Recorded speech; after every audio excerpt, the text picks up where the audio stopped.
एक मित्र मिले बोले लाला तुम किस चक्की का खाते हो, इस 1.5 छटाक के राशन में भी तोंद बढ़ाए जाते हो, क्या रखा मांस बढ़ाने में मधु शक्ल से काम करो, संक्रांति काल की बेला है मरमिटो जगत में नाम करो। हम बोले क्या रहने दो बात है। लेक्चर पुरुषों को मत बदनाम करो, इस दौड़ धूप में क्या रखा आराम करो आराम। तो ये क्या बात उस है। समय के दौर की चीजें हम छोटी छोटी याद कर लिया करते थे।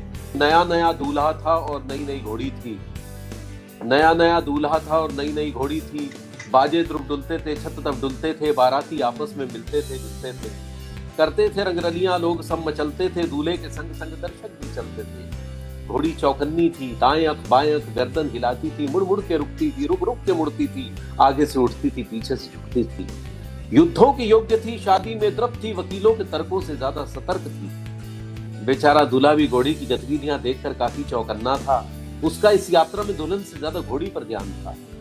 गर्दन पर आंखें थी, टापों पर कान था, मन था उतरने उतरने का कह नहीं सकता था,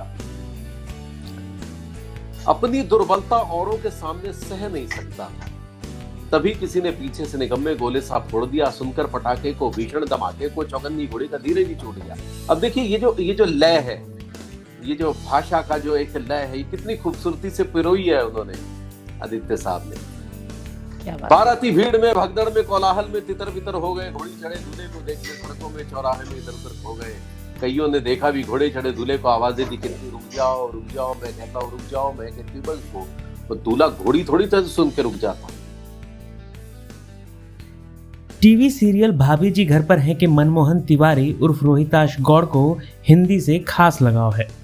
वह मानते हैं कि बदलते दौर के साथ राजभाषा हिंदी के लिए समाज में जगह बनाना मुश्किल होता जा रहा है। रोहिताश कहते हैं कि इन दिनों हिंदी के शिक्षक भी स्कूलों में अंग्रेजी में पढ़ा रहे हैं। लोगों का हिंदी से दामन छूटता जा रहा है। रोहिताश खुद के अनुभव साझा करते हुए बताते हैं कि उन्होंने जब इंडस्ट्री में शुरुआती दिनों में हिंदी में बात की तो उन्हें हल्के में लिया गया।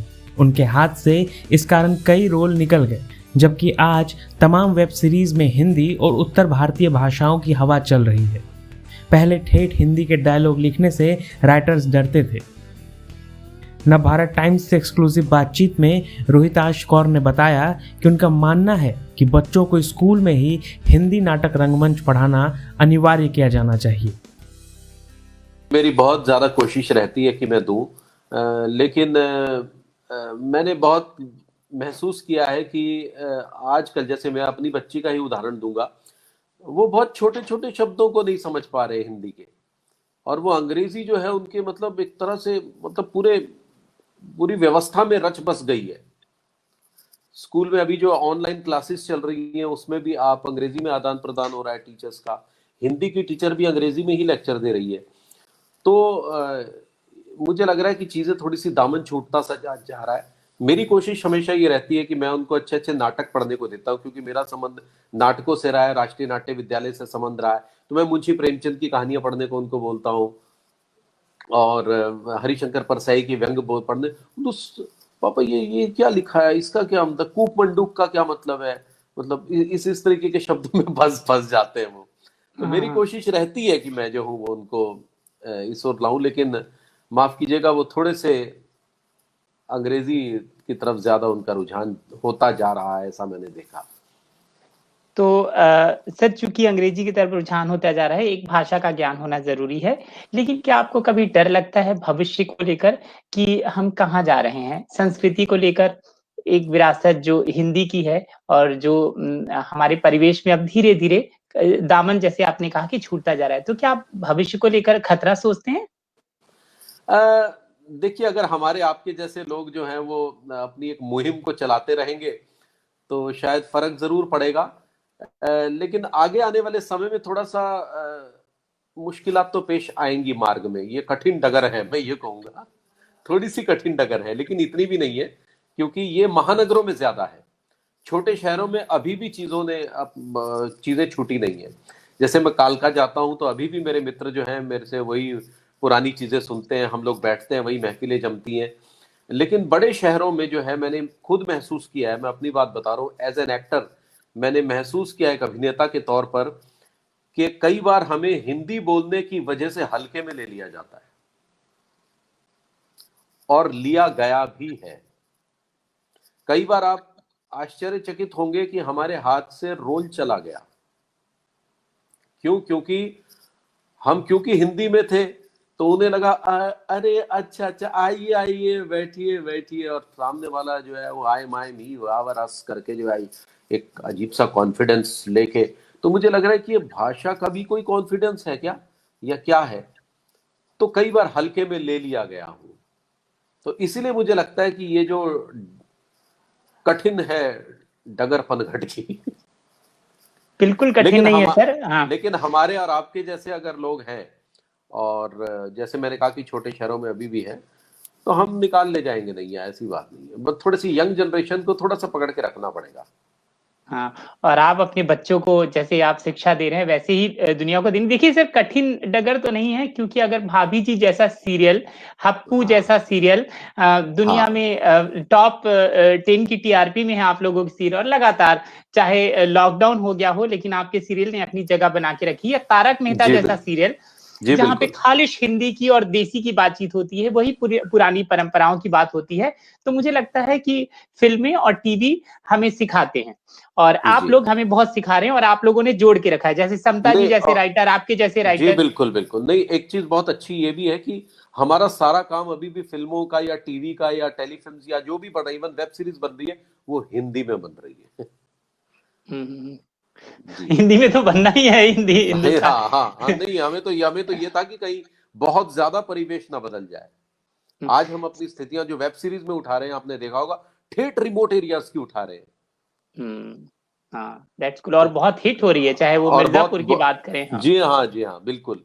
मिर्जापुर की बात हो या मतलब अभी बहुत खूबसूरती से उसका प्रदर्शन है। देखिए, इसको भी मैं आपसे, मतलब एक समय है कि पंजाब के गांव हमारी फिल्मों में बहुत मोनोपोली रही है, बहुत पसंद किया गया है पूरे भारत में, साउथ में भी। फिर कभी यूपी हमेशा से ही थोड़ा थोड़ा, या पूरा यूपी बिहार नॉर्थ पसंद किया गया है, चाहे वो नदिया के पार हो, लेके अब तक, है ना। और इस समय वेब सीरीज में आप देखिए यूपी डोमिनेट है, north dominate, UP north dominate है। बिल्कुल सही बात है। काफी भाषा के हद तक भी क्या था कि पहले हम लोग थोड़ा सा डरते थे, हमारे इवन डायरेक्टर्स भी डरते थे और राइटर भी डरते थे कि अगर हम बहुत ठेठ भाषा डालेंगे अपने रिमोट एरियाज की तो समझ नहीं आएगी। लेकिन ऐसी बात नहीं है। अगर आपने देखा होगा कि हप्पू सिंह जो भाषा बोलता है, राठ की भाषा बोलता है, एकदम ठेठ वहां की, और लोग बुंदेलखंडी, और लोग उसको बहुत पसंद कर रहे हैं। तो अभी ये मुगालते भी जो पाल रखे थे राइटर्स ने और डायरेक्टर्स ने, इवन चैनल ने, वो भी अब जो है वो हट गए पीछे और उन्होंने खुली छूट दे दी है। तो ये आप लोगों ने तोड़ दिया, आप लोगों ने उस सीमा को तोड़ा है सर। हमारे राइटर्स ने तोड़ा है सर, और हमारे डायरेक्टर साहब ने भी, नो डाउट इन इट। जी सर, ऐसी और एनटीवी ने। जी सर, ऐसी और कौन कौन सी सीमाएं हैं जिनको हमको तोड़ना चाहिए, खास तौर से अपनी विरासत को बचाए रखने के लिए, अपनी संस्कृति को आगे बढ़ाने के लिए? सर, एक तो मैं आपको बताऊं कि एक चीज जो बहुत अच्छी होगी कि अगर हम स्कूल लेवल पर ही नाटक एज अ सब्जेक्ट इंट्रोड्यूस करें, हिंदी नाटक अगर एक सब्जेक्ट के रूप में हम उसको वो करेंगे, तो हमारे जो बच्चे हैं उनको बहुत हिंदी का ज्ञान होगा, और वो काफी हद तक अच्छे अभिनेता भी बनेंगे बचपन से ही, और उन्हें साहित्य का बहुत ज्ञान होगा, हिंदी साहित्य का। क्योंकि नाटक एक ऐसी परंपरा है, जैसे राष्ट्रीय नाट्य विद्यालय में जब मैं था तो हम लोग क्लासिकल इंडियन ड्रामा, मॉडर्न आधुनिक रंगमंच, वर्ल्ड रंगमंच, पूरी दुनिया का रंगमंच हम पढ़ते थे, और उससे हमें ये पता चलता था कि हमारी हिंदी के नाटक, जो भारतेंदु हरिश्चंद्र से जो परंपरा शुरू हुई थी, जयशंकर प्रसाद, और ये सारी चीजें जब हमने पढ़ी, तब हमने जाना कि नाटक एक ऐसी विद्या है जो बहुत सारी विषय वस्तु को कवर कर लेती है। तो अगर नाटक एज अ सब्जेक्ट इंट्रोड्यूस होगा स्कूल लेवल पर ही, महाराष्ट्र में है, मैं आपको बता दूं, लेकिन हमारे नॉर्थ इंडिया में हमारे स्कूलों में नहीं है, अभी भी कई जगहों पर नहीं है। अगर होगा तो इससे बहुत फायदा होगा।